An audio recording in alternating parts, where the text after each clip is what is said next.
Avant de commencer l'histoire, dites-nous d'où vous nous regardez en laissant un commentaire ci-dessous. Si cette vidéo vous plaît, n'oubliez pas de mettre un j'aime et de vous abonner. Passez une merveilleuse journée. Bon visionnage à tous. Chapitre 1, le baiser à $10 000 Manhattan, New York, 2 heures du matin. Les flashs des appareils photo explosèrent comme un feu d'artifice lorsqu'Ethan Carter, l'enfant chéri des startups de Manhattan, pressa ses lèvres contre celles d'une parfaite inconnue au beau milieu de la soirée de lancement du magazine Forbes. « C'est quoi ce délire » s'écria Olivia Grant en le repoussant si fort qu'il faillit renverser une table de canapé au caviar. « Avez-vous complètement perdu la tête ?» Les journalistes affluèrent comme des vautours affamés. Ethan lui saisit le bras, chuchotant désespérément, « S'il te plaît, fais juste semblant qu'on sort ensemble pour 5 minutes. Mon ex est là-bas avec cet abruti de Wall Street. Et je. » Olivia croisa les bras, ses yeux verts pétillants de rage.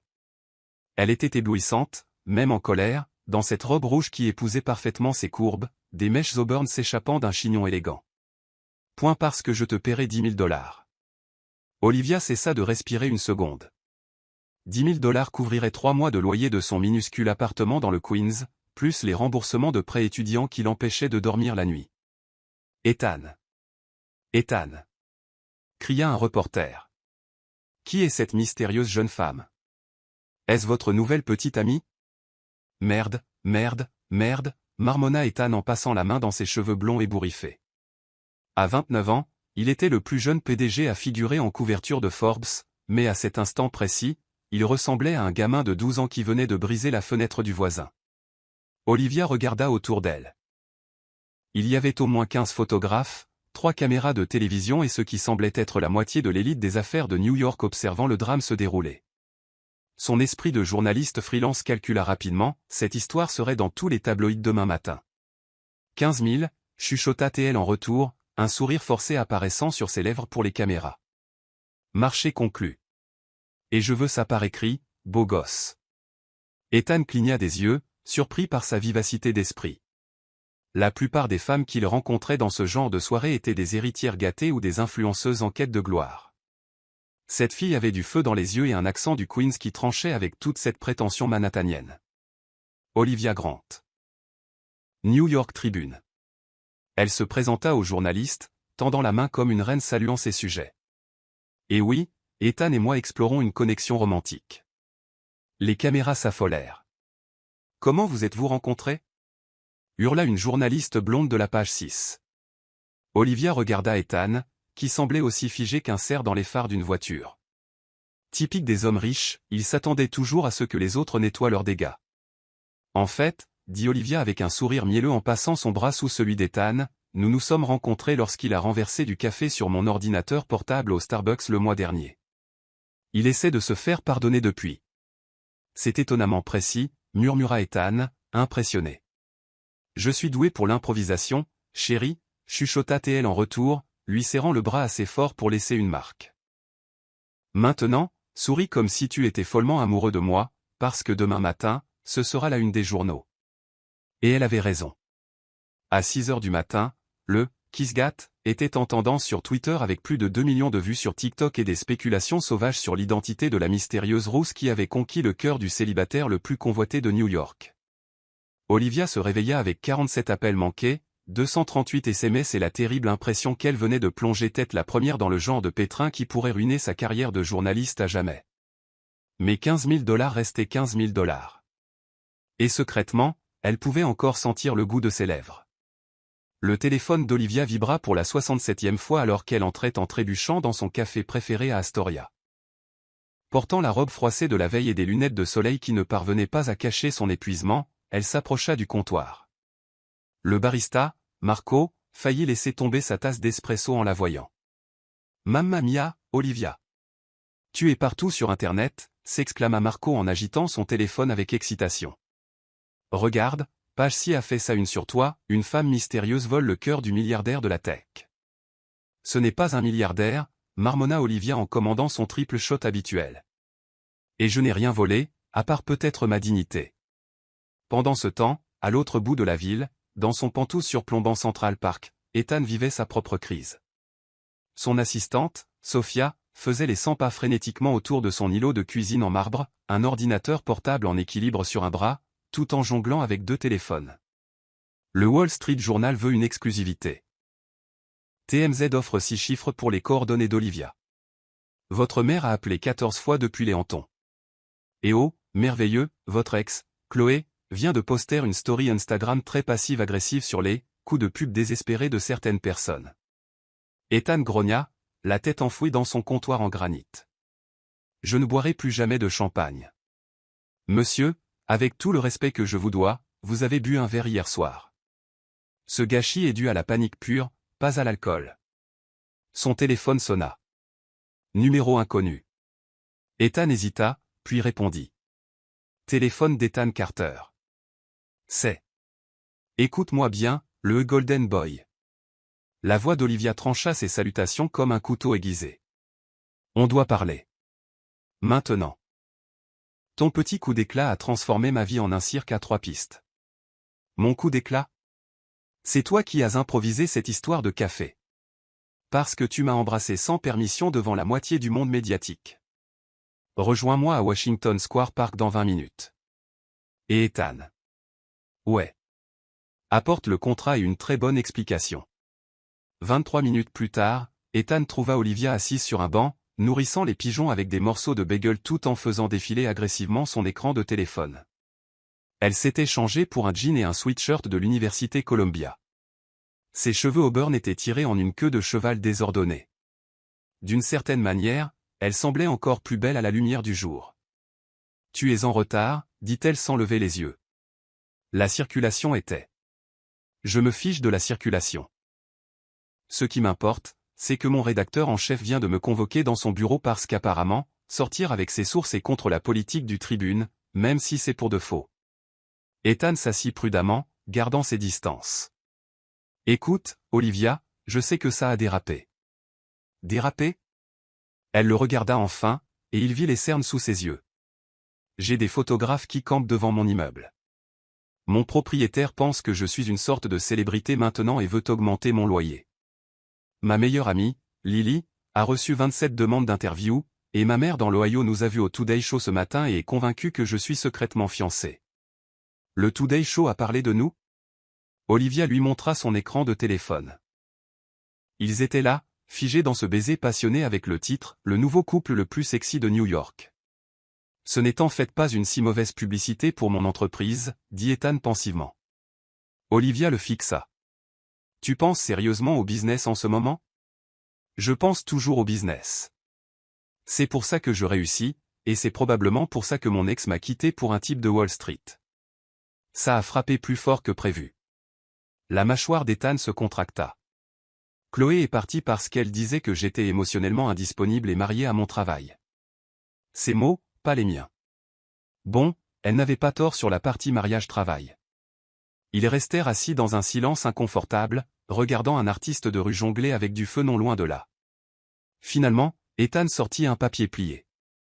Voici ton contrat. 15 000 $ pour jouer ma petite amie. Jusqu'à ce que cette frénésie médiatique retombe. Ça devrait prendre une semaine, peut-être 2. Olivia le lut attentivement. C'est étonnamment complet pour quelque chose que tu as écrit sur des serviettes en papier hier soir. J'ai demandé à mon avocat de le rédiger ce matin. Sophia a trouvé ton adresse grâce à l'annuaire du personnel du Tribune. C'est légèrement terrifiant et impressionnant. Je préfère le terme efficace. Olivia regarda le contrat, puis Ethan, puis le contrat à nouveau. 15 000 $ résoudrait tant de problèmes, mais quelque chose dans son approche clinique la dérangeait. J'ai des conditions. Premièrement, plus de baisers surprises. Si on fait ça, on communique sur tout. D'accord. Deuxièmement, j'obtiens le droit d'écrire un article exclusif sur les coulisses d'une fausse relation avec un PDG quand tout sera fini. Anonyme, bien sûr, mais ce sera un excellent sujet. Ethan réfléchit à la proposition. Tant que tu ne me fais pas passer pour un crétin fini. Je te ferai seulement passer pour un crétin partiel. Dernière condition, on fait ça à ma façon. J'ai grandi dans le Queens. Je sais comment gérer un cirque médiatique. Ton approche de fils à papa ne fonctionne clairement pas. Je n'avais pas de fonds fiduciaire, protesta Ethan. J'ai bâti mon entreprise à partir de rien. Bien sûr, Golden Boy. Et moi je suis secrètement une Kennedy. Malgré lui, Ethan sourit. Olivia avait cette façon de percer ses défenses qui était à la fois exaspérante et rafraîchissante. Alors, marché conclu, demanda-t-il en tendant la main. Olivia la serra fermement. Marché conclu. Mais Ethan? Ouais. La prochaine fois que tu as besoin d'une fausse petite amie, essaie peut-être de demander avant d'embrasser. Ça s'appelle le consentement, et c'est très tendance ces jours-ci. Alors qu'ils s'éloignaient dans des directions opposées, aucun d'eux ne remarqua le photographe avec le téléobjectif qui avait capturé toute leur conversation depuis l'arrière d'un stand de hot-dog. Le soir même, les titres annonceraient « Querelle d'amoureux ou réunion d'affaires ?» Le rendez-vous secret d'Ethan et Olivia au parc. Le jeu ne faisait que commencer. Chapitre 2, la représentation 3 jours plus tard, Olivia se tenait devant le placard d'Ethan qui faisait à peu près la taille de tout son appartement tenant de cravate comme si elle désamorçait une bombe. Bleu marine ou gris anthracite, demanda-t-elle en étudiant son reflet dans le miroir en pied alors qu'il boutonnait sa chemise blanche impeccable. Est-ce que ça a de l'importance? C'est juste un déjeuner avec mes partenaires d'affaires. Ethan Carter. Nous sommes sur le point d'entrer au Bernardin, où il y aura au moins 6 photographes, 3 chroniqueurs mondains et la meilleure amie de ton ex-petite amie assise à 2 tables de là. Tout a de l'importance. Ethan s'arrêta, impressionné malgré lui. Comment sais-tu que Mia sera là? Parce que j'ai appelé le restaurant, prétendu être ton assistante et obtenu la liste des réservations. De plus, Chloé a posté sur Instagram qu'elle déjeunait avec Mia dans le restaurant le plus romantique de NYC, aujourd'hui. Travail de détective basique. Rappelle-moi de ne jamais te sous-estimer. Trop tard pour ça, Golden Boy. Olivia avait passé les 3 derniers jours à se transformer en la petite amie parfaite d'Ethan Carter. Fini ses trouvailles de friperie, remplacées par une élégante robe noire que le styliste d'Ethan avait fait livrer, accompagnée de chaussures coûtant plus cher que le budget course mensuel d'Olivia. Ses cheveux avaient bénéficié d'un brushing professionnel, son maquillage était impeccable. Mais quelque chose dans ses yeux suggérait qu'elle jouait à la poupée plutôt que d'être elle-même. « Tu es magnifique », dit doucement Ethan. Et pendant un instant, sa façade d'homme d'affaires habituelle se fissura. « J'ai l'air cher. » Il y a une différence. Olivia, arrête. Nous avons une performance à donner. Le trajet vers le Bernardin dans la Tesla d'Ethan fut tendu. Olivia faisait défiler son téléphone, le cochant sur leur histoire pendant qu'ils conduisaient dans la circulation de Manhattan. Souviens-toi, nous nous sommes rencontrés à ce Starbucks sur la 42e rue. Tu as renversé ton café sur mon ordi, tu as insisté pour m'en acheter un nouveau. Nous avons commencé à parler des initiatives environnementales de ton entreprise. J'ai fait mes recherches, d'ailleurs. C'est très impressionnant. Et tu m'as invité à dîner. Pourquoi les initiatives environnementales? Parce que je suis supposé être une journaliste freelance qui couvre le développement durable. Ça explique pourquoi je suis assez intelligente pour suivre tes conversations mais pas assez riche pour me payer des vêtements de créateur. Tu es assez intelligente pour suivre mes conversations. Olivia lui jeta un coup d'œil. N'aie pas l'air si surpris. Je ne le suis pas. C'est juste que la plupart des gens dans mon cercle ne le sont pas. C'est triste, Ethan. C'est efficace. Non. C'est triste. À quand remonte la dernière fois que quelqu'un t'a défié? Vraiment défié? Pas juste essayer de t'impressionner ou d'obtenir quelque chose de toi. Ethan resta silencieux pendant plusieurs pâtés de maison. Honnêtement, je ne m'en souviens pas. Eh bien, accroche-toi, mon chou. Je défie les gens pour gagner ma vie. Le Bernardin était une scène de théâtre, et ils étaient l'acte principal. Au moment où ils entrèrent, les conversations cessèrent. Olivia passa son bras sous celui d'Ethan, se penchant vers lui alors qu'on les installait à leur table. Pour n'importe quel observateur, ils ressemblaient à un couple complètement absorbé l'un par l'autre. Le saumon est censé être incroyable ici, dit Olivia assez fort pour que les tables voisines entendent. Puis elle chuchota, Mia est à tes 2 heures. Ne regarde pas. Je n'allais pas regarder. Tu allais totalement regarder. Les hommes regardent toujours. Leur déjeuner d'affaires était avec le mentor d'Ethan, David Lee, un investisseur chevronné qui avait financé la première start-up d'Ethan. David arriva avec sa femme, Suzanne, qui cibla immédiatement Olivia avec l'intérêt prédateur de quelqu'un qui collectionnait les informations sociales comme des cartes de baseball. Alors, Olivia, Ethan nous dit que vous êtes journaliste.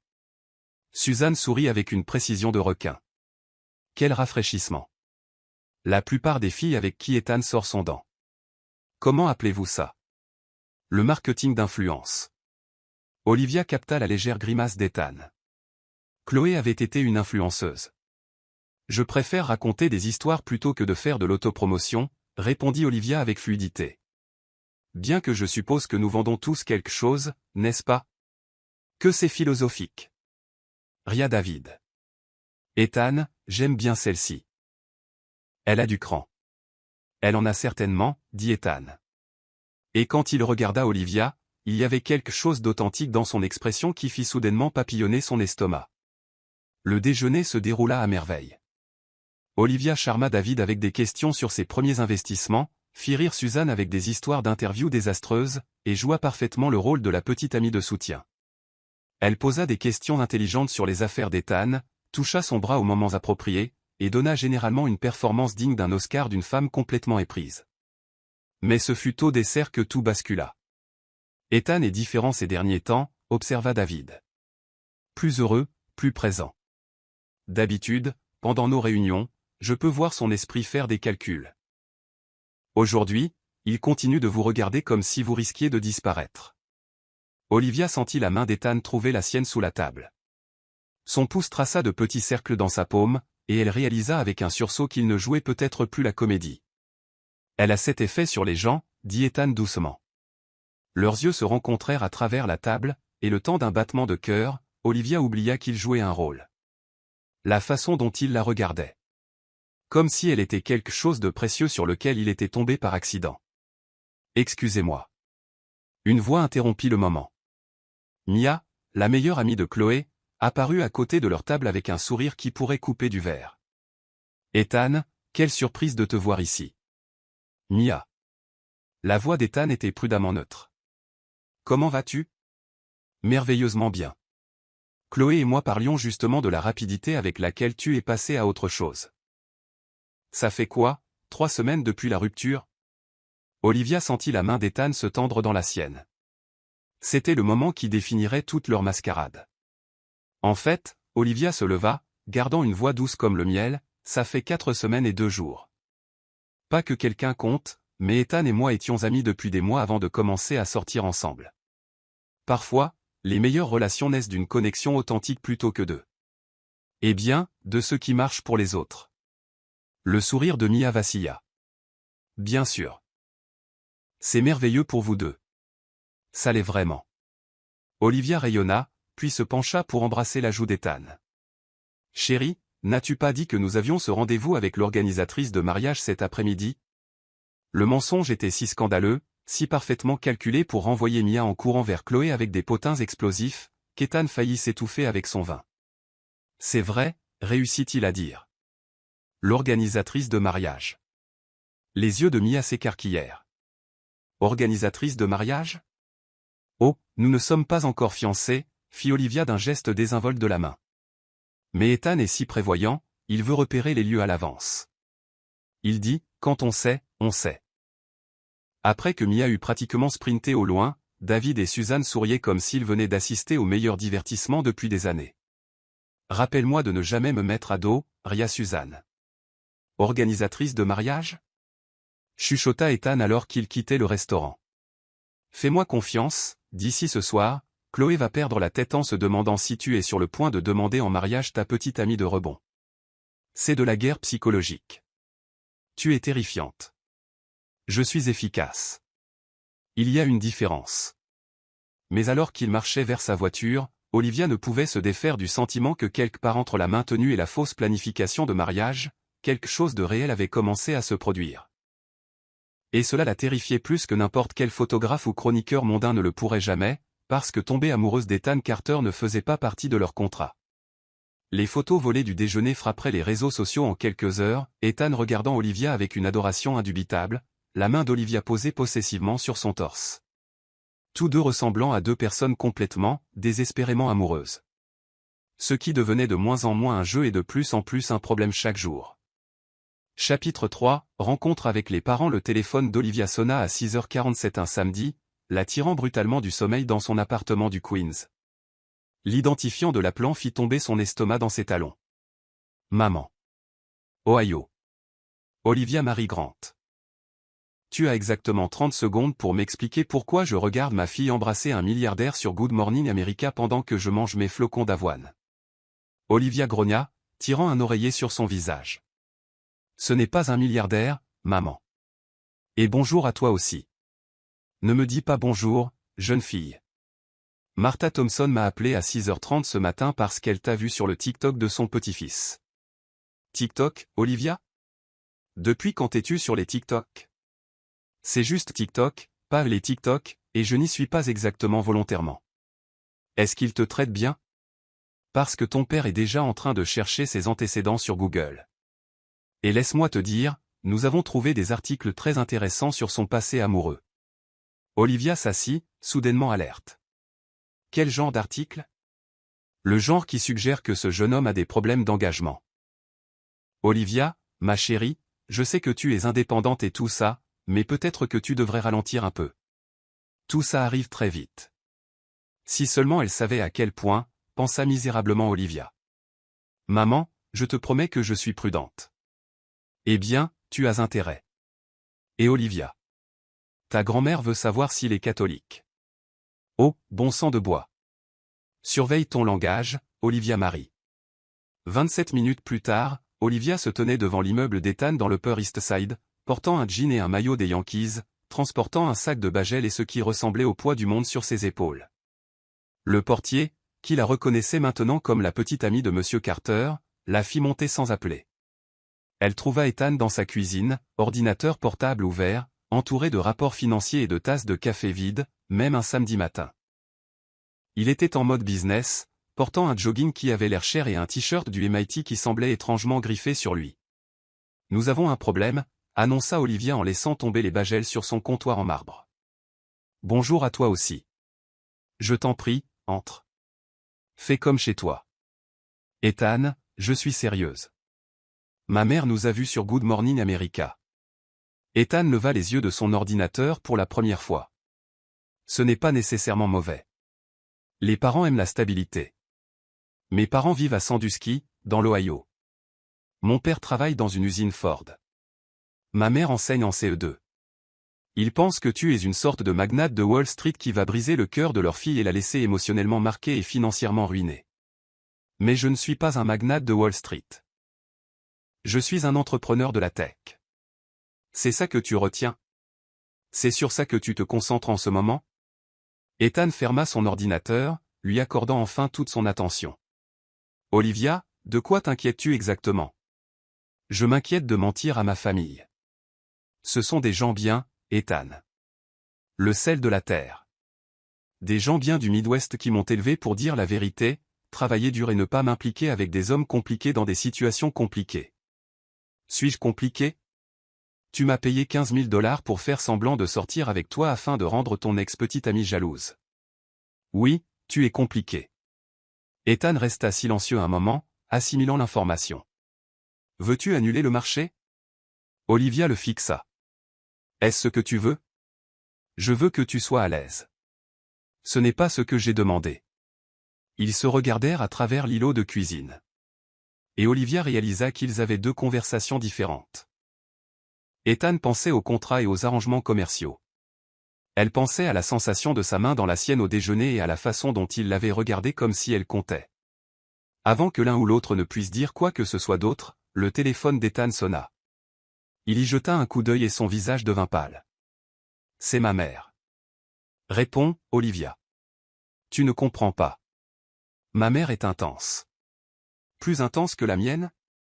Demandant si tu es catholique? Ethan décrocha, mettant le haut-parleur sans réfléchir. Ethan. Chérie. Une voix nette avec un léger accent de Boston remplit la cuisine. J'appelle depuis les Hamptons. Eleanor Wilson vient de me montrer l'article le plus délicieux sur toi et une charmante jeune fille.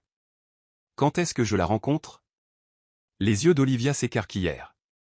Ethan avait l'air paniqué. Bonjour, Madame Carter.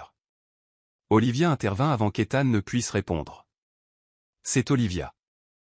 J'ai tellement entendu parler de vous. Il y eut une pause. Oh, vous êtes là. C'est merveilleux, Ethan. Tu ne m'avais pas dit qu'elle était là. On prend juste le petit déjeuner, maman. À son appartement? La voix de Madame Carter avait une note d'approbation. Comme c'est moderne. Olivia, ma chère, que faites-vous dans la vie? Je suis journaliste, Madame Carter. J'écris pour le Tribune. Impressionnant. Une femme active. Je l'adore déjà pour son indépendance.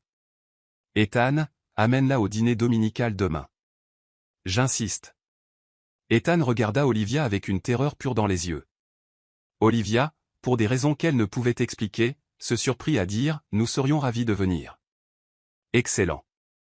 6 heures précises. Olivia, j'espère que vous aimez le homard. Après que sa mère eut raccroché, Ethan regarda Olivia comme si elle venait de les porter volontaires pour une mission suicide. As-tu une idée de ce que tu viens de faire? J'ai dit oui à un dîner avec ta mère. À quel point cela peut-il être terrible? Olivia, ma mère a un jour fait pleurer un PDG du Fortune 500 pendant l'heure du cocktail parce qu'elle n'aimait pas ses manières à table. Heureusement pour toi, j'ai d'excellentes manières à table. Ce n'est pas une blague. Ma mère verra clair dans notre mascarade en 30 secondes environ. Elle a un doctorat en psychologie et les instincts sociaux d'un requin. Olivia s'assit sur l'un de ces tabourets de bar coûteux, comprenant enfin l'ampleur de leur situation. Alors, qu'est-ce qu'on fait? On pourrait t'appeler et annuler, dire que tu es malade. Ou on pourrait devenir vraiment bon à faire semblant d'être amoureux dans les prochaines 24 heures. Ethan s'appuya contre le comptoir, étudiant son visage. Tu ne recules pas, n'est-ce pas? Non. Et toi? C'est de la folie. Toute cette histoire est folle depuis le début. Mais Ethan, je pensais à quelque chose. Quoi? Ton ex-petite amie? Chloé. Pourquoi voulais-tu vraiment la rendre jalouse? Ethan resta silencieux un long moment. Je suppose que je voulais prouver que je n'étais pas aussi brisé qu'elle le disait. Qu'est-ce qu'elle a dit? Que j'étais froid, émotionnellement indisponible, que je me souciais plus du succès que des gens. Olivia sentit quelque chose se tordre dans sa poitrine. Et tu l'as cru? Les preuves étaient assez convaincantes. Ethan, regarde-moi. Il croisa son regard à contre-cœur. Tu n'es pas froid. Tu es prudent. Il y a une différence. Vraiment? Oui. Les gens froids ne s'inquiètent pas de blesser les sentiments des autres. Tu marches sur des œufs autour de moi depuis des jours, t'assurant que je suis à l'aise avec chaque aspect de cet arrangement. C'est juste du bon business. Non, c'est être attentionné.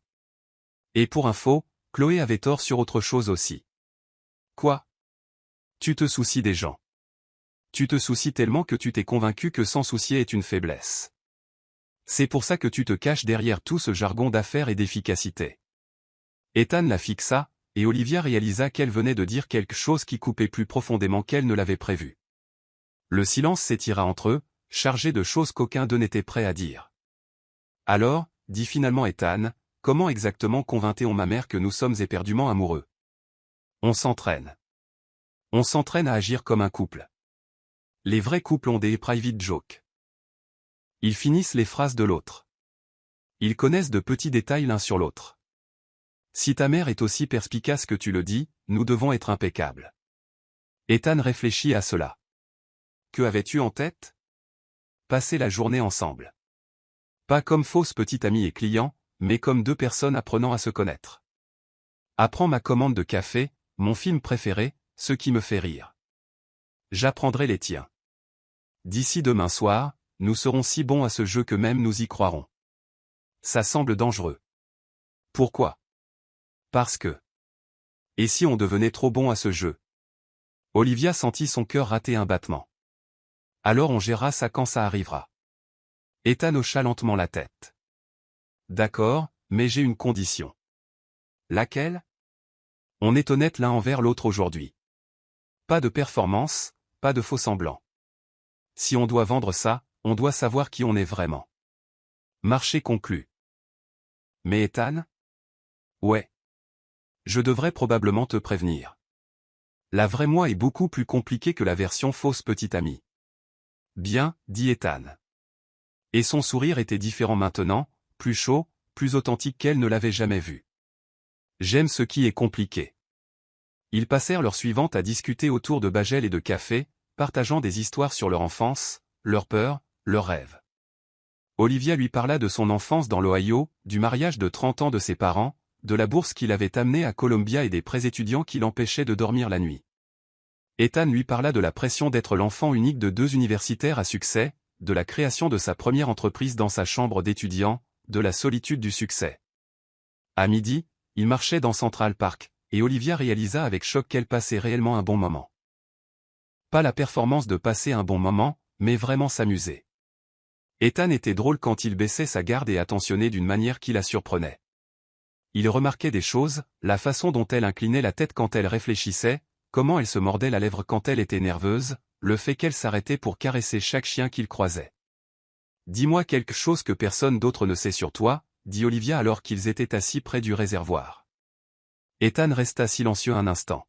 « Je voulais être professeur. »« Vraiment ? » ?»« Vraiment. Avant que le business ne décolle, je pensais obtenir mon doctorat en informatique, peut-être enseigner au MIT ou à Stanford. J'aime expliquer les choses, aider les gens à comprendre des concepts qui semblent impossibles au début. Qu'est-ce qui a changé? Le succès, je suppose. Une fois que l'argent a commencé à rentrer, c'était difficile de tourner le dos, et mes parents étaient si fiers. Ils avaient passé toute leur vie dans le monde universitaire à regarder leurs amis devenir riches dans le secteur privé. Quand leur fils a réussi, cela a validé quelque chose pour eux. Tu le regrettes parfois? Et toi? Qu'est-ce que je ne sais pas? Olivia hésita. Je voulais être romancière. Qu'est-ce qui t'arrête? La réalité. Les romans ne paient pas le loyer. Le journalisme le fait à peine. En as-tu écrit un? Commencé des douzaines. Fini aucun. Pourquoi pas? Parce que. Et si je le finis, et que c'est terrible? Tant que je ne finis pas, je peux encore croire que je pourrais avoir du talent. Ethan la regarda avec quelque chose ressemblant à de la compréhension. La peur de l'échec. La peur de la médiocrité. L'échec, on peut en apprendre. La médiocrité, c'est juste. Médiocre. Tu n'es pas médiocre, Olivia. Comment le sais-tu? Parce que les gens médiocres n'improvisent pas des organisatrices de mariage pour mener une guerre psychologique contre l'ex-petite amie de leur faux copain. C'était brillant. Olivia rit malgré elle. C'était juste l'instinct de survie. Non, c'était de la pensée stratégique sous pression. Tu es gâché dans le journalisme. Que devrais-je faire à la place, ô sage mentor? Je ne sais pas encore, mais quoi que ce soit, c'est plus grand que d'écrire des articles sur les réunions du conseil municipal. Ils parlèrent jusqu'à ce que le soleil commence à se coucher, et Olivia réalisa quelque chose qui aurait dû la terrifier. Elle ne voulait pas que la journée se termine. Pas à cause de leur arrangement, pas à cause de l'argent, mais parce qu'Ethan Carter se révélait être quelqu'un qu'elle appréciait vraiment. Quelqu'un dont elle pourrait tomber amoureuse si elle ne faisait pas attention. Ce qui était exactement le problème. Alors qu'il retournait vers son immeuble, le téléphone d'Ethan vibra avec un texto. Il le montra à Olivia. Une photo d'eux assis près du réservoir, les têtes proches l'une de l'autre, riant de quelque chose. La légende disait, l'amour est dans l'air. Ethan Carter et sa mystérieuse petite amie Olivia Grant repérés lors d'un rendez-vous romantique à Central Park. Cloche de mariage bientôt? Couple goal. Love story. On devient bon à ce jeu, dit Ethan. Peut-être trop bon, répondit Olivia. Et ils savaient tous les deux qu'elle ne parlait pas de duper les photographes. Chapitre 4, la vérité éclate. Le dimanche arriva avec ce genre de temps d'automne vif qui faisait ressembler New York à un plateau de cinéma, tout en feuilles dorées et en éclairage parfait. Olivia se tenait devant son placard à 15 heures, ayant déjà changé de tenue 4 fois, entourée de robes rejetées comme un champ de bataille de la mode. Son téléphone vibra. Un texto d'Ethan. À quel point devrais-je être nerveux sur une échelle de 1 à 10? Elle répondit, quelque part entre rencontrer le pape et désamorcer une bombe nucléaire. Ça n'aide pas, bien. La misère aime la compagnie. 3 heures plus tard, Olivia émergea de la Tesla d'Ethan portant une robe portefeuille bleu marine qui trouvait l'équilibre parfait entre élégance et accessibilité. Ses cheveux étaient en un chignon bas qui avait pris 45 minutes à perfectionner. Ethan portait un costume gris anthracite sans cravate. Et malgré sa nervosité, Olivia ne put s'empêcher de remarquer comment la formalité décontractée le rendait dévastateur. « Tu es magnifique, dit-il. Et il y avait quelque chose dans sa voix qui fit papillonner son estomac. Tu te débrouilles pas mal toi-même, Golden Boy. Olivia, avant qu'on entre là-dedans. Quoi qu'il arrive ce soir, je veux que tu saches qu'hier était la meilleure journée que j'ai eue depuis longtemps. Olivia sentit ses murs émotionnels soigneusement construits se fissurer légèrement. Ethan, je sais que c'est compliqué. Je sais que nous avons un arrangement, mais j'ai besoin que tu saches que... Ok, dit-elle doucement. Pour ce que ça vaut, j'ai passé un bon moment aussi. Le domaine de la famille Carter dans les Hamptons était exactement ce à quoi Olivia s'était attendue. Tentaculaire, immaculé et intimidant comme une forteresse. Le genre d'endroit où chaque meuble coûtait plus cher que son salaire annuel. Alors qu'il remontait l'allée en pierre, Ethan lui prit la main, et Olivia ne savait pas si c'était pour la performance ou pour un soutien moral. Souviens-toi, chuchota Théil, ma mère essaiera de nous séparer à un moment donné pour t'interroger seule. C'est sa spécialité. Notez. Comment est-elle quand elle n'est pas intimidante? Je te le ferai savoir quand je le découvrirai. La porte d'entrée s'ouvrit avant qu'il ne puisse sonner, révélant une femme qui était clairement la mère d'Ethan. Margaret Carter avait des cheveux argentés tirés en un chignon banane parfait, des yeux bleus intelligents qui ne manquaient rien, et le genre d'élégance sans effort qui venait de générations de bonne éducation. Elle portait un ensemble en cachemire couleur crème qui coûtait probablement plus cher que la voiture d'Olivia. Ethan. Chérie. Elle embrassa ses deux joues d'une manière qui suggérait des étés européens et des pensionnats exclusifs. Et vous devez être Olivia. Quel plaisir de vous rencontrer enfin. La poignée de main de Margaret était ferme, et Olivia remarqua qu'elle maintenait le contact visuel juste un instant de trop, comme pour une évaluation initiale. Madame Carter, merci beaucoup de me recevoir. Votre maison est absolument magnifique. Appelez-moi Margaret, je vous en prie, et merci. La maison est dans la famille depuis 60 ans. Ethan, ton père est dans son bureau, faisant semblant de lire mais googlant en réalité les articles d'Olivia. Je lui ai dit que c'était impoli. Mais tu sais comment il devient. Ethan grogna. Maman. Quoi? Je pensais que c'était ingénieux. Olivia, j'espère que cela ne vous dérange pas. Thomas devient curieux de toute personne importante pour Ethan. Le mot importante resta suspendu dans l'air comme une question d'examen. Olivia serra la main d'Ethan. Ça ne me dérange pas du tout. Bien que je doive vous prévenir, mes premiers articles sur la rénovation du métro étaient une lecture assez aride. Oh, nous avons dépassé cela. Thomas a trouvé votre article d'investigation sur le scandale des logements abordables. Tout à fait captivant.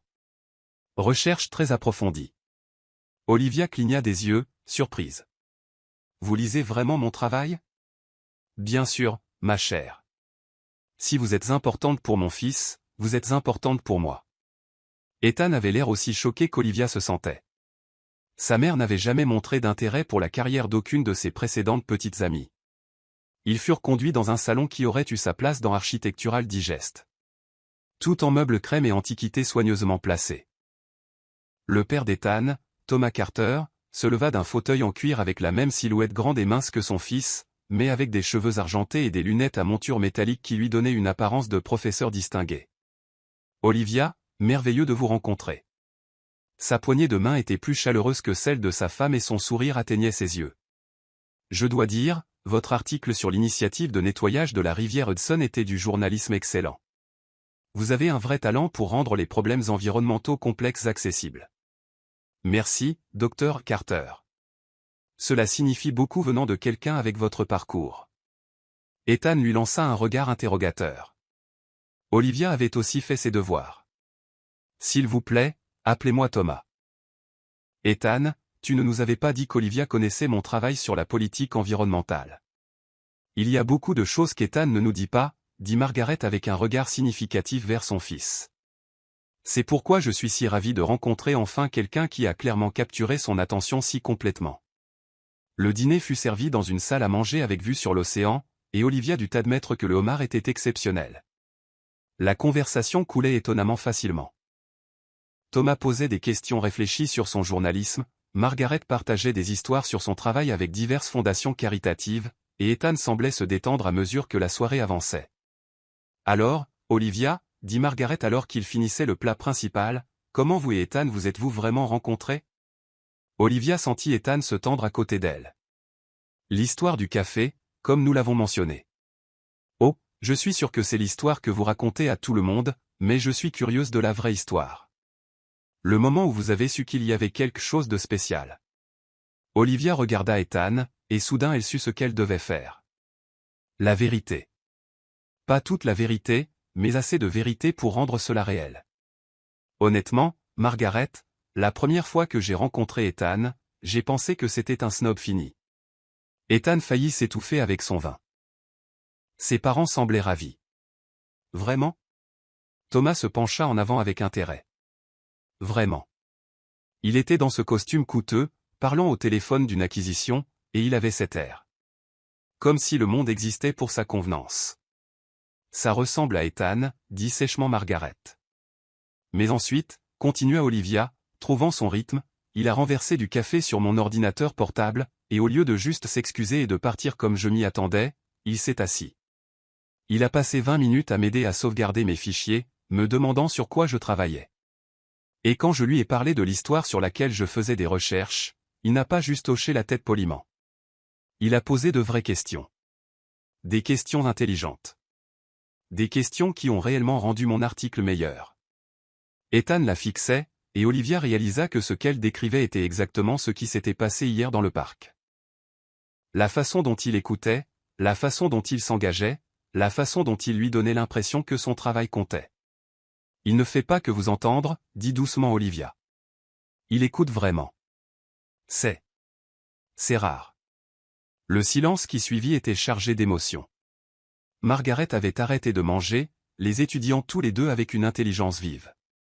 Et qu'en est-il de toi, Ethan, demanda-t-elle. Quelle a été ta première impression d'Olivia? Ethan regarda Olivia pendant un long moment avant de répondre. J'ai cru qu'elle allait m'assassiner. Tout le monde rit, mais il continua. Mais ensuite elle a commencé à parler, et j'ai réalisé que je n'avais jamais rencontré quelqu'un d'aussi intrépide. Elle se fichait que j'ai de l'argent ou des relations ou quoi que ce soit. Elle se souciait juste de savoir si je valais son temps en tant que personne. Et l'était-il, demanda Thomas à Olivia. Le jury délibère encore, dit Olivia avec un sourire, mais sa voix était plus douce que ses mots. Ethan n'a jamais ramené personne à la maison avant, observa Margaret. En fait, il n'a jamais parlé de personne comme il parle de toi. Maman, avertit Ethan. Quoi? C'est vrai. Tu m'as appelé 3 fois la semaine dernière juste pour me raconter des histoires sur des choses qu'Olivia a dites. Tu ne m'appelles jamais 3 fois dans un mois. Olivia regarda Ethan avec surprise. Il avait parlé d'elle à sa mère. Vous devriez le voir au travail, dit Olivia, détournant la conversation. Il est comme une personne différente, tout en confiance et en stratégie. C'est en fait assez impressionnant. Vous êtes allé à son bureau, demanda Margaret. Des sonnettes d'alarme retentirent dans la tête d'Olivia. Il n'avait jamais établi cette partie de l'histoire. Quelquefois, dit-elle prudemment. Je trouve le monde de la tech fascinant. Olivia pense écrire un article de fond sur la culture start-up, intervint Ethan avec fluidité. Elle me suit pour ses recherches. Joli sauvetage, pensa Olivia. Merveilleux, dit Margaret. Et quel est votre avis sur la vie professionnelle de mon fils, Olivia? Est-il aussi bourreau de travail que je le soupçonne? C'était un territoire dangereux. Olivia pouvait sentir Margaret sonder, chercher des incohérences. Il travaille dur, dit honnêtement Olivia. Mais je pense qu'il a peur de ralentir. Peur de quoi? Olivia jeta un coup d'œil à Ethan, qui hocha la tête de manière presque imperceptible. Peur que s'il arrête de bouger, s'il arrête d'accomplir des choses, les gens réalisent qu'il est juste humain. Que peut-être sa valeur n'est pas liée à son succès. Le silence qui suivit fut profond. Margaret et Thomas échangèrent un regard qui suggérait des années d'inquiétude parentale. Et qu'en pensez-vous? Demanda doucement Margaret. Je pense, dit Olivia en regardant directement Ethan, que les gens qui comptent ne vous aiment pas pour ce que vous accomplissez. Ils vous aiment pour qui vous êtes quand personne ne regarde, quand vous êtes juste vous-même. Les yeux d'Ethan étaient intenses, et Olivia réalisa qu'elle venait de dire quelque chose qui touchait au cœur de qui il était vraiment. Eh bien, dit finalement Margaret. Je vois pourquoi Ethan était pris. Après le dîner, Margaret insista pour montrer le jardin à Olivia, tandis qu'Ethan aidait son père avec quelque chose dans le bureau. Olivia savait que c'était l'interrogatoire dont Ethan l'avait averti. Mais étonnamment, elle n'était plus nerveuse. Olivia, puis-je parler franchement, demanda Margaret alors qu'elle marchait parmi les rosiers parfaitement entretenus. Je vous en prie. Ethan a fréquenté beaucoup de femmes au fil des ans. Des femmes belles, des femmes accomplies, des femmes qui semblaient parfaites sur le papier. Mais je ne l'ai jamais vu regarder quelqu'un comme il vous regarde. Le cœur d'Olivia rata un battement. Comment me regarde-t-il? Comme si tu étais un miracle qu'il a peur de ne pas mériter. Chapitre 1, Le jardin des vérités. Margaret, je connais mon fils, Olivia. Il est brillant. Il a réussi. Il est beau. Mais il s'est aussi persuadé que ce sont les seules choses qui le rendent digne d'être aimé. Vous le regardez comme si rien de tout cela ne comptait. Ce n'est pas le cas. Je le sais. C'est pour cela qu'il tombe amoureux de vous. Olivia cessa de marcher. Nous ne sommes pas. Je veux dire, c'est encore tôt. Ma chère, j'ai 3 diplômes en psychologie et 40 ans de mariage. Ethan est amoureux de vous. La question est, que ressentez-vous pour lui? Olivia fixa l'océan, visible à travers les arbres, et sentit ses défenses, pourtant soigneusement érigées, s'effondrer complètement. Je suis terrifiée, admit-elle. De quoi? De l'importance qu'il a pour moi. Ce n'était pas censé arriver. Nous venons de mondes complètement différents. Je dîne de nouilles instantanées 3 soirs par semaine, et il dépense probablement plus pour un déjeuner que ce que je gagne en un mois. Pensez-vous que cela lui importe? Peut-être pas maintenant, mais plus tard? Que se passera-t-il quand la nouveauté s'estompera et qu'il réalisera que je n'ai pas ma place dans son monde? Margaret garda le silence un instant. Puis-je vous dire quelque chose à propos du père d'Ethan? Olivia acquiesça. Quand j'ai rencontré Thomas, j'étais une étudiante boursière, vivant de bourse et de café soluble. Il était déjà professeur. Publié, établi. Tout le monde disait que nous venions de mondes différents, nous aussi. Et que s'est-il passé?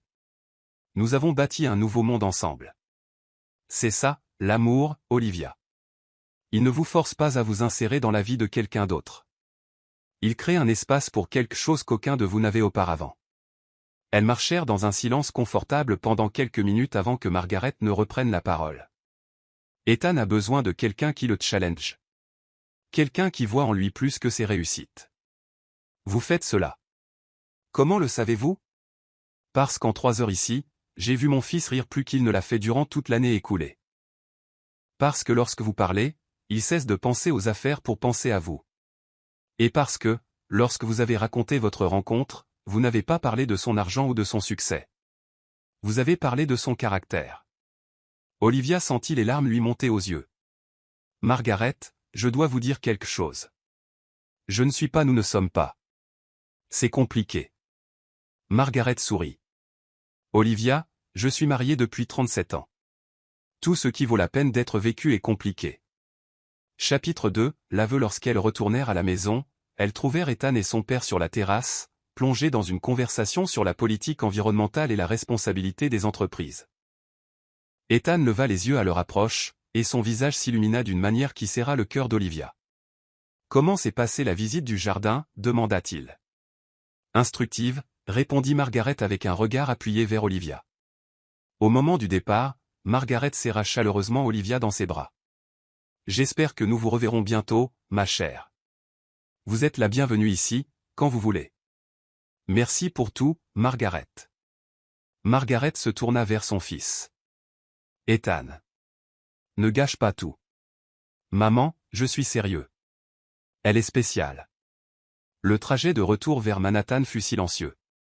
Ethan semblait perdu dans ses pensées, et Olivia assimilait tout ce que Margaret avait dit. Le silence confortable semblait différent, désormais chargé de sentiments non dits et de possibilités. Tes parents sont merveilleux, dit enfin Olivia. Ils t'ont beaucoup aimé. ma mère ne montre le jardin à personne lors de la première visite. Elle est très perspicace. Qu'est-ce qu'elle t'a dit là-bas? Olivia hésita. Elle a dit que tu tombais amoureux de moi. Les mains d'Ethan se crispèrent sur le volant. Et qu'as-tu répondu? J'ai dit que c'était compliqué. Est-ce compliqué? Olivia observa son profil dans la lumière tamisée du tableau de bord. Une mâchoire forte, un nez légèrement tordu par une blessure de football d'enfance dont il lui avait parlé. Ses yeux rivés sur la route. Quand avait-elle commencé à mémoriser les détails de son visage? Ethan. Il faut qu'on parle. Ça a l'air inquiétant. Toute cette histoire de faux couple. Ce n'est plus faux, n'est-ce pas?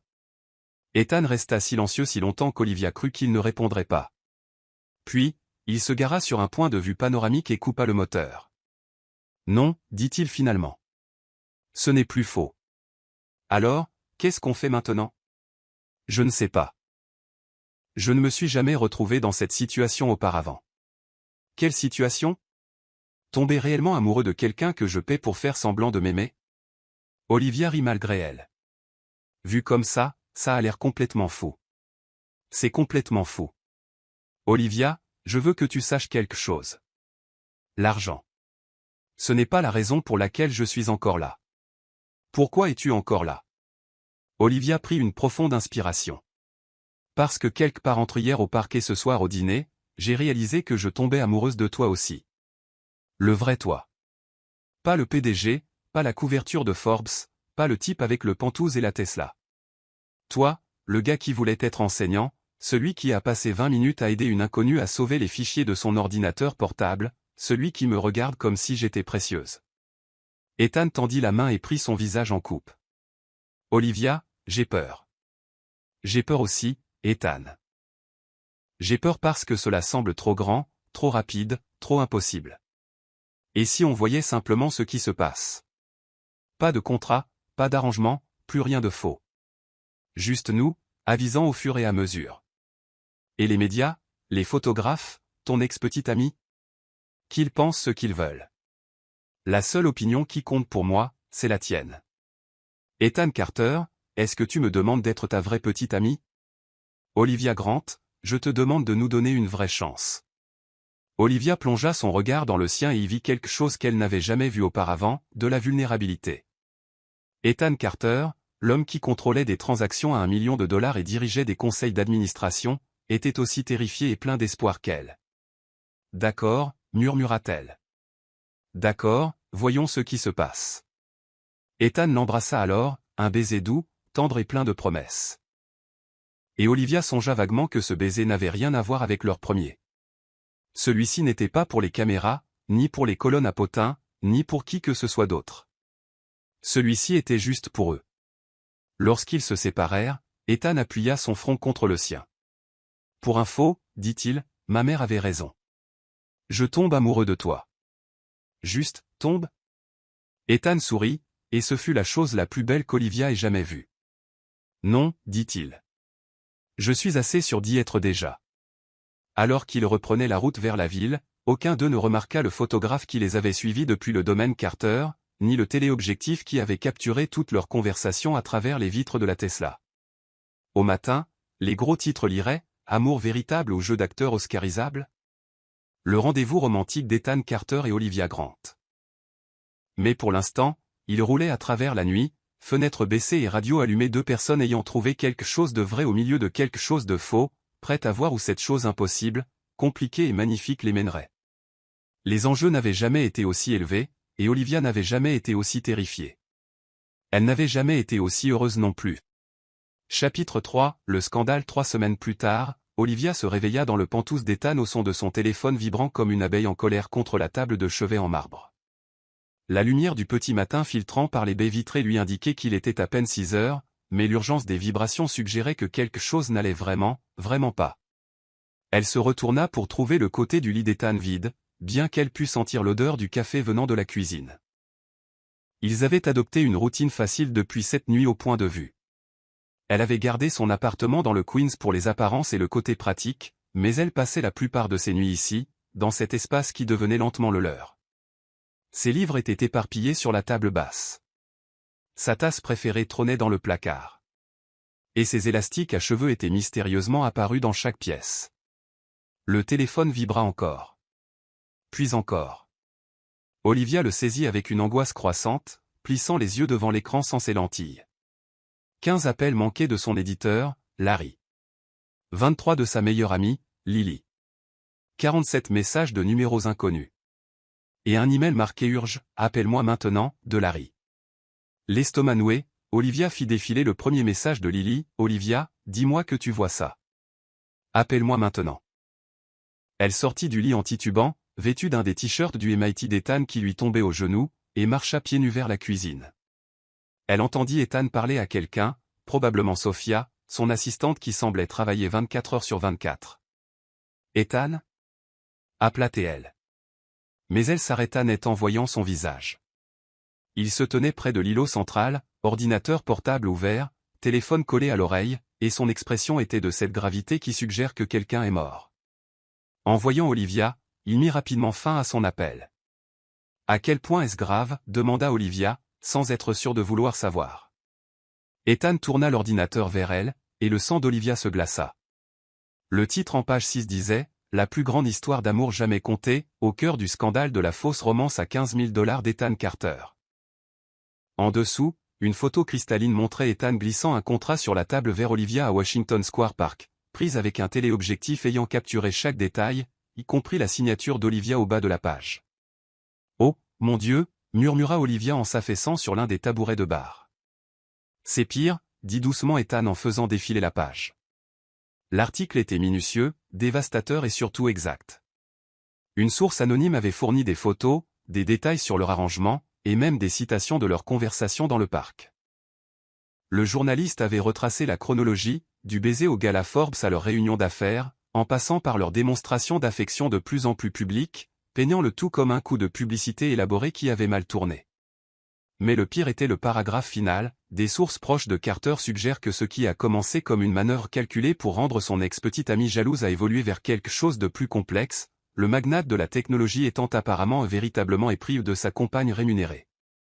Grant, journaliste indépendante en difficulté, n'a pas pu être jointe pour commenter. La question demeure, quand l'amour est littéralement acheté et payé, peut-il jamais être réel?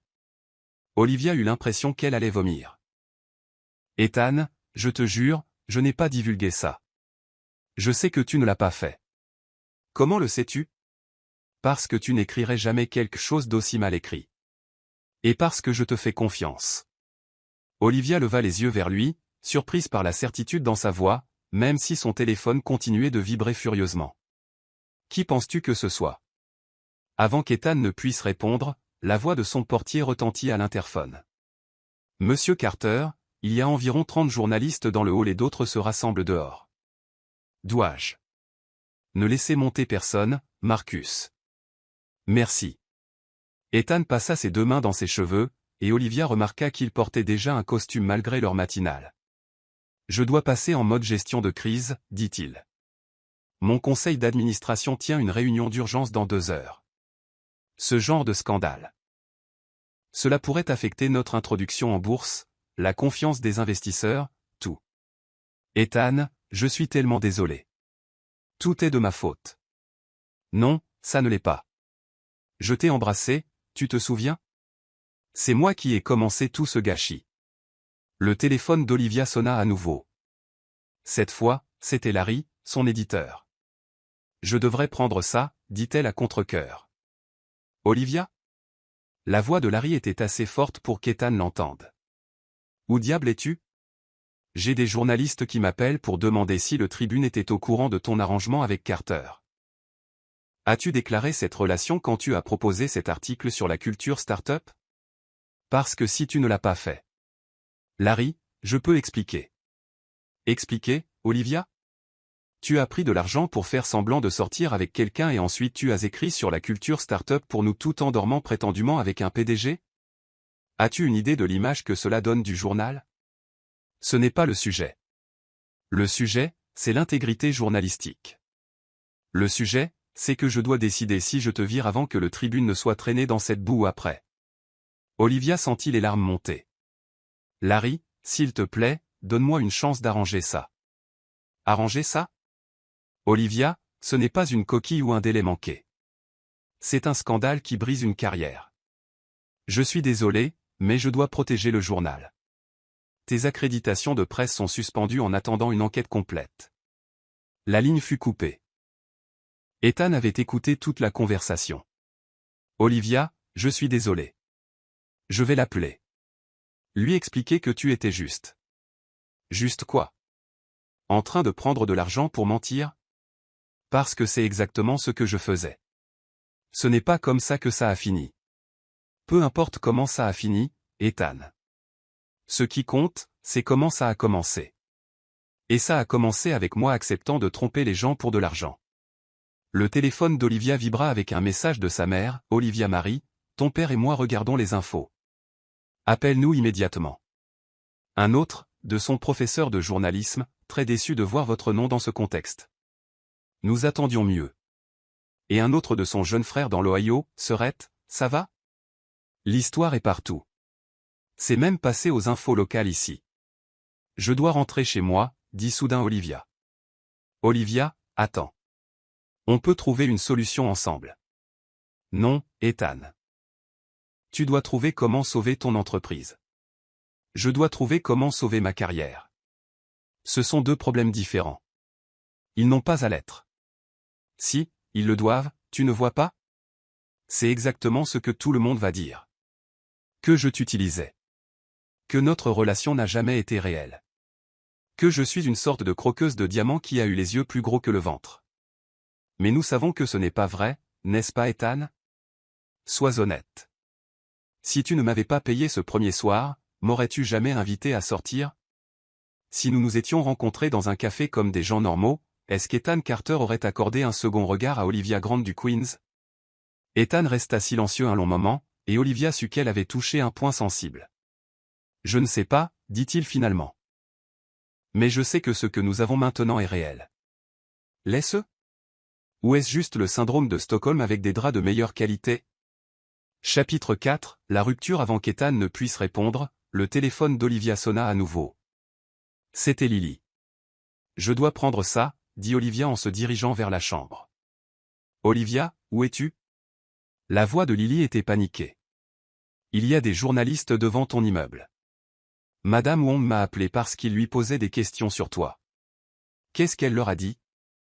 Que tu es une fille charmante qui travaille trop dur et mérite le respect de sa vie privée. Mais Olivia. Il fouille tout. J'ai vu un journaliste à Columbia poser des questions sur tes prêts étudiants, ton statut de boursière, même ton historique amoureux. Olivia s'assit lourdement sur le lit d'Ethan. C'est un cauchemar. Olivia. J'ai lu l'article.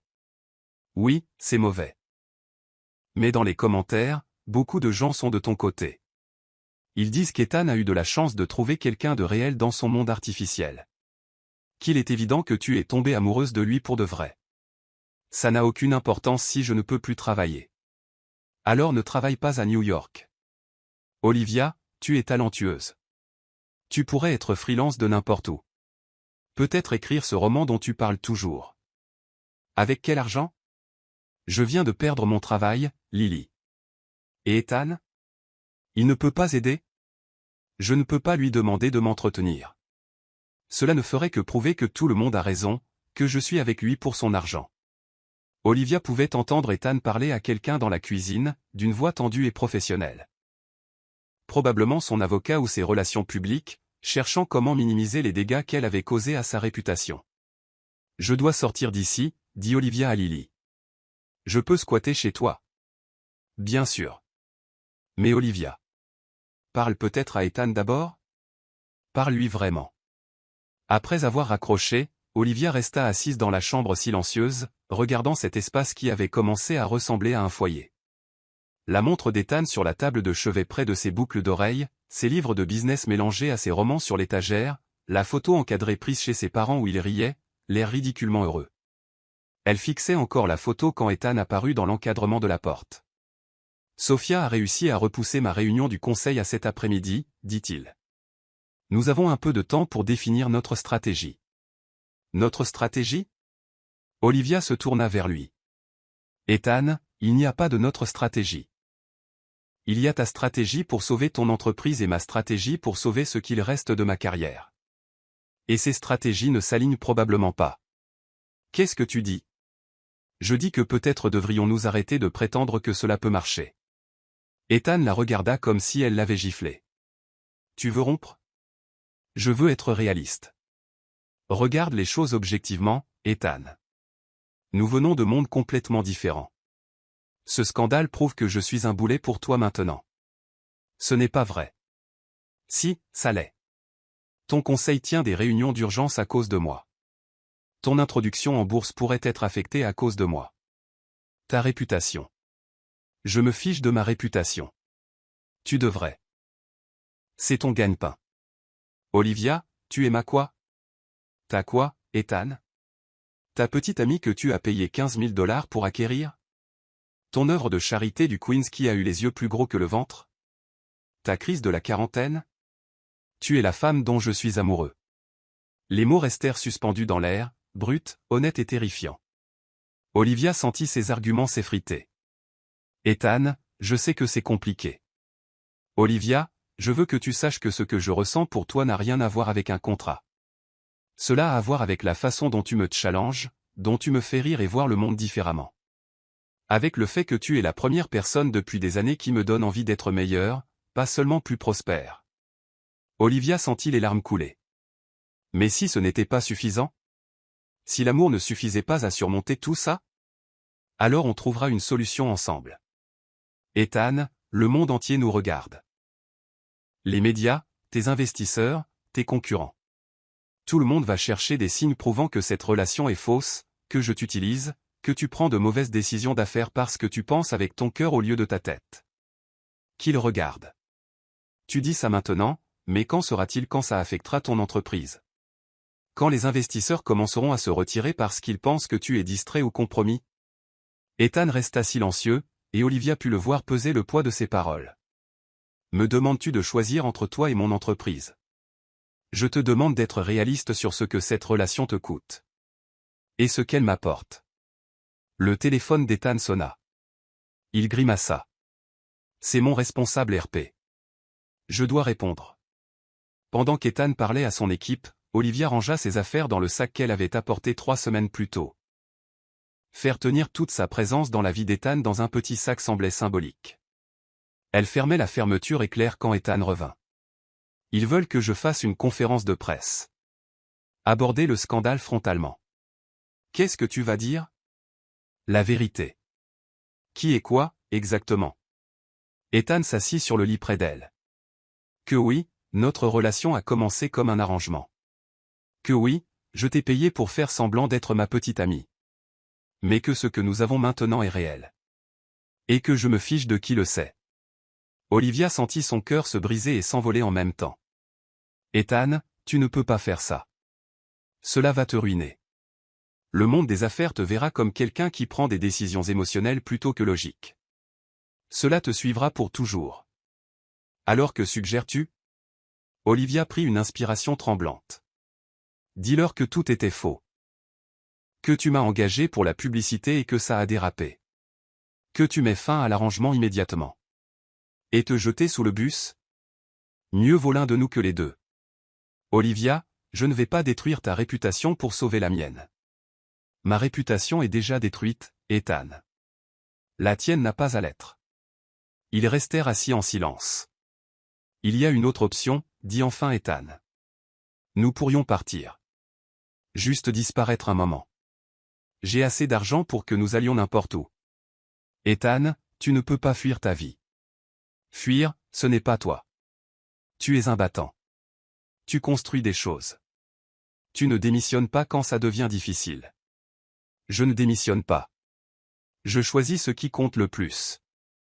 Et si tu regrettes ce choix? Si dans 5 ans tu m'en veux d'être la raison pour laquelle tu as abandonné tout ce pourquoi tu as travaillé? Ça n'arrivera pas. Tu ne le sais pas. Ethan se leva et commença à faire les 100 pas. Donc, tu dis qu'on devrait rompre? Prétendre que le mois dernier n'a jamais existé? Je dis que peut-être l'amour ne suffit pas toujours. Peut-être que parfois, aimer quelqu'un signifie le laisser partir. C'est la chose la plus ridicule que tu aies jamais dite. Ethan, regarde-toi. Il y a 3 semaines, tu étais concentré, déterminé. Maintenant tu parles d'abandonner ton entreprise pour t'enfuir avec une fille rencontrée via un arrangement de fausses relations.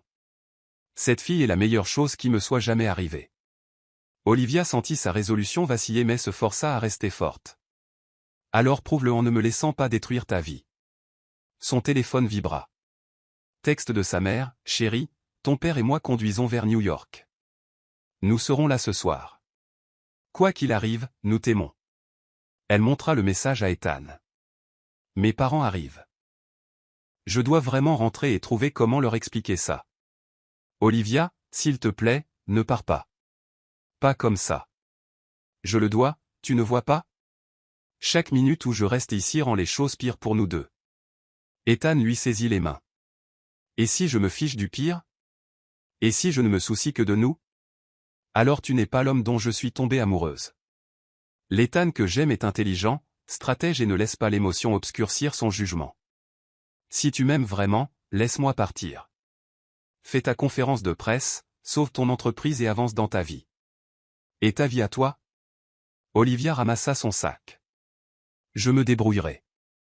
Je le fais toujours. Elle se dirigea vers la porte, mais Ethan lui attrapa le bras. Olivia, attends. Et si on pouvait trouver un moyen de faire marcher ça? Prouver à tous que c'est réel? Comment? Je ne sais pas encore. Mais donne-moi du temps pour réfléchir. Donne-nous du temps. Olivia plongea son regard dans le sien. Il serait si facile de dire oui. Au lieu de cela, elle l'embrassa doucement. Je t'aime, Ethan. C'est pour ça que je pars. Ça n'a aucun sens. Ça a tout son sens. Et un jour, quand tu dirigeras ton entreprise et changeras le monde comme tu es censé le faire, tu comprendras. Olivia marcha vers l'ascenseur, le cœur brisé à chaque pas. Ethan la suivit. Ce n'est pas fini, dit-il alors que les portes s'ouvraient. Si, ça l'est. Olivia, je suis sérieux. Je vais trouver une solution. Ethan, s'il te plaît, laisse-moi partir. Laisse-nous passer à autre chose. Les portes se refermèrent entre eux. Olivia vit le reflet d'Ethan dans le métal poli, semblant à la fois perdu et déterminé. Alors que l'ascenseur descendait, son téléphone vibra une dernière fois. Un texto d'Ethan, je t'aime aussi, et je n'abandonne pas. Olivia effaça le message sans répondre, mais elle n'effaça pas la photo prise chez ses parents. Elle garda cette photo, car parfois, même quand l'amour ne suffit pas à surmonter les obstacles, cela vaut la peine de se souvenir qu'il a existé. Chapitre 5, le nouveau départ. 6 mois plus tard, Olivia était assise dans son café préféré à Portland, Oregon, tapant sur un ordinateur portable qui ne tenait pas grâce à du ruban adhésif. L'un des rares luxes qu'elle s'était accordé avec l'avance de son contrat de livre. Fake it till you make it, a love story, faire semblant jusqu'à ce que ça marche, une histoire d'amour, serait publiée à l'automne. Les premières critiques le qualifiaient de regard honnête, drôle et déchirant sur l'amour moderne à l'ère des réseaux sociaux. Elle avait changé les noms, modifié les détails et l'avait écrit comme une fiction, mais quiconque ayant suivi le scandale Ethan Carter reconnaîtrait l'histoire. Son éditeur appelait ça un « roman à clé avec du cœur ». Olivia appelait ça une thérapie coûteuse. La télévision du café était branchée sur CNBC, volume bas, mais Olivia leva les yeux en entendant un nom familier. L'entreprise d'Ethan venait d'annoncer son introduction en bourse. L'offre technologique la plus réussie de l'année. Il se tenait derrière un podium à la bourse de New York, sonnant la cloche d'ouverture. Beau, prospère et parfaitement calme. Olivia ressentit une douleur familière dans la poitrine. Elle avait suivi son parcours via les nouvelles économiques, évitant soigneusement toute couverture personnelle. Mais elle savait par Lily qu'il avait géré le scandale magnifiquement. Il avait donné une conférence de presse où il prenait l'entière responsabilité de l'arrangement, parlait avec éloquence de la nature des relations publiques et en était ressorti plus humain, plutôt que brisé. Ethan Carter avait transformé un désastre potentiel en triomphe commercial. Olivia était heureuse pour lui. Vraiment. Le fait qu'elle s'endorme en pleurant certaines nuits n'était que des douleurs de croissance. Son téléphone vibra. Un texto de Lily, tu as vu les nouvelles? L'hypo d'Ethan est énorme. Aussi, sans rapport, il se passe quelque chose de bizarre à ton ancien immeuble. Olivia fronça les sourcils. Bizarre comment? Des livraisons. Fleurs. Paquet. Adressé à toi. Même si tu n'y habites plus, Madame Wong est confuse. Avant qu'Olivia ne puisse répondre, une ombre tomba sur sa table. Un livreur tenait un énorme bouquet de tournesols ses préférés, bien qu'elle ne l'eût mentionné qu'une fois, des mois plus tôt, en passant. Olivia Grant?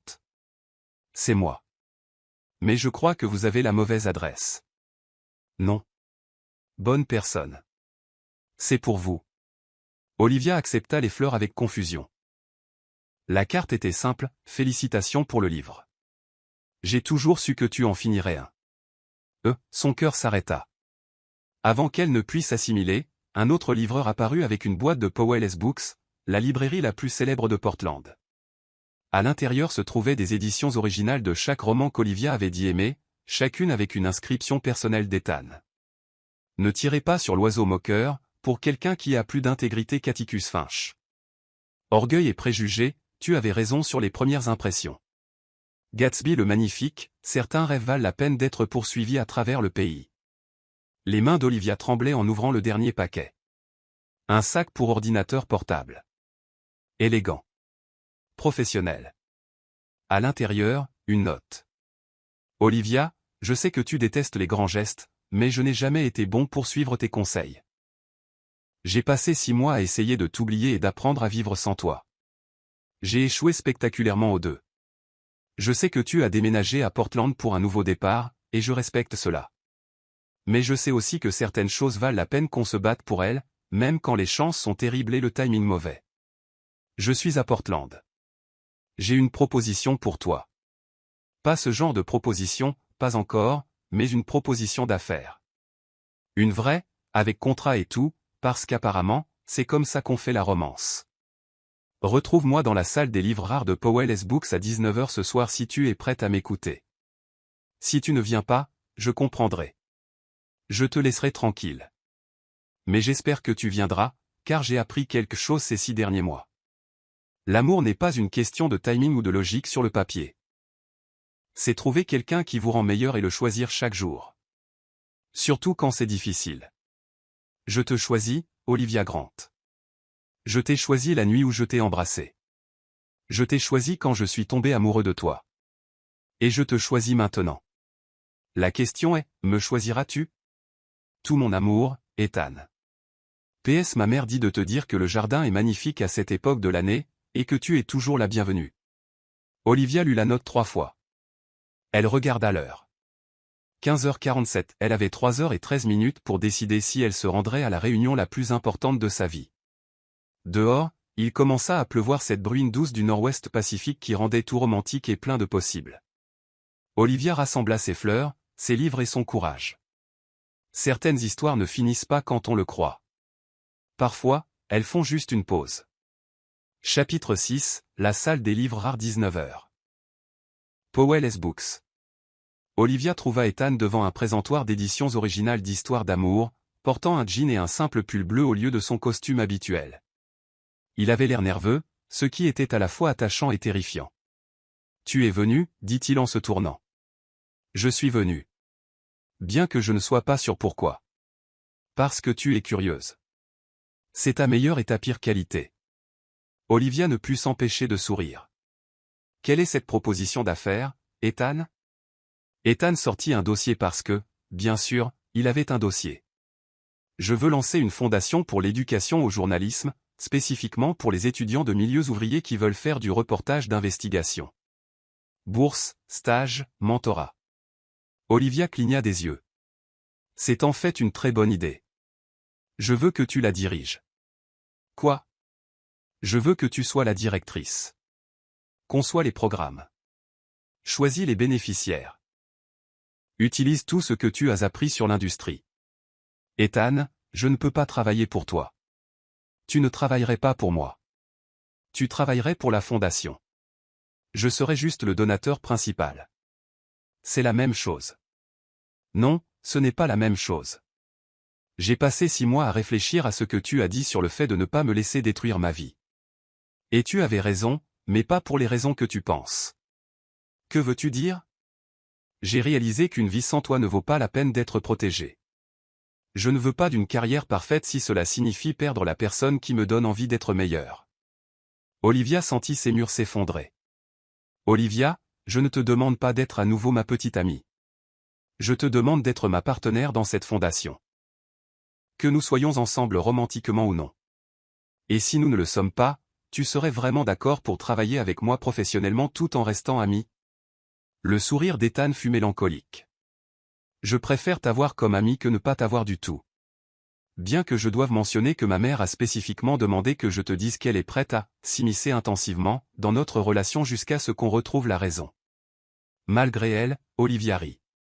Elle a dit ça? Ses mots exacts étaient, Ethan Carter, si tu laisses cette fille s'échapper parce que vous êtes tous les deux trop têtus, je te déshérite et je l'adopte elle. J'aime ta mère. Elle t'adore. Mon père aussi. Il demande de tes nouvelles environ une fois par semaine. Olivia regarda autour d'elle, entourée d'histoires d'amour qui avaient résisté à l'épreuve du temps. Ethan, et si ça ne marche pas? Alors on gérera ça comme des adultes. Mais Olivia. Et si ça marchait? Et si on était vraiment bien ensemble quand on n'est pas observé par la moitié du monde médiatique? Ne sommes-nous pas observés maintenant? Ethan fit un geste vers la librairie calme. Vois-tu des photographes? Comment savais-tu que je serais ici? À Portland? Je veux dire, Lily a peut-être mentionné le truc après que j'ai pu lui demander de me tenir au courant de ton bien-être général environ une fois par semaine depuis 6 mois. Ethan Carter, m'as-tu pisté? Je préfère dire, maintenir une distance respectueuse tout en assurant ton bonheur. C'est moins effrayant dit comme ça. Olivia secoua la tête, souriante. Tu es impossible. Je suis persévérant. Il y a une différence. Ils restèrent là, se regardant, 6 mois de séparation et de désir suspendus entre eux. La fondation est une bonne idée, dit enfin Olivia. Est-ce que ça veut dire que tu vas y réfléchir? Ça veut dire que je vais y penser. Qu'est-ce qui t'aiderait à décider? Olivia réfléchit. Un dîner. Quelque part de calme, où l'on peut parler de ce qu'on a appris. Pas de contrat. Pas d'arrangement. Pas d'attente. Juste 2 personnes essayant de voir s'ils peuvent être amis à nouveau. Et si on peut être amis? Alors peut-être qu'on pourra voir si on peut être quelque chose de plus. Le sourire d'Ethan fut radieux. Olivia Grant, voudrais-tu dîner avec moi en tant qu'ami, avec possibilité de plus? Mais sans pression. Ethan Carter. Je croyais que tu ne demanderais jamais. En quittant Powell's Books ensemble, marchant sous la douce pluie de Portland, Olivia réalisa que certaines histoires d'amour ne finissent pas par un mariage ou une déclaration. Parfois, elles finissent par un point d'interrogation, peut-être, une volonté d'essayer encore. Parfois, les meilleures fins sont en réalité de nouveaux départs. Et parfois, quand on est assez courageux pour choisir l'amour plutôt que la peur, la confiance plutôt que la certitude, on peut écrire sa propre fin heureuse. Olivia ignorait si son histoire avec Ethan fonctionnerait, mais pour la première fois en 6 mois, elle avait hâte de le découvrir. Après tout, les meilleures histoires sont celles qu'on ne peut pas prédire, et la leur ne faisait que commencer. Fin.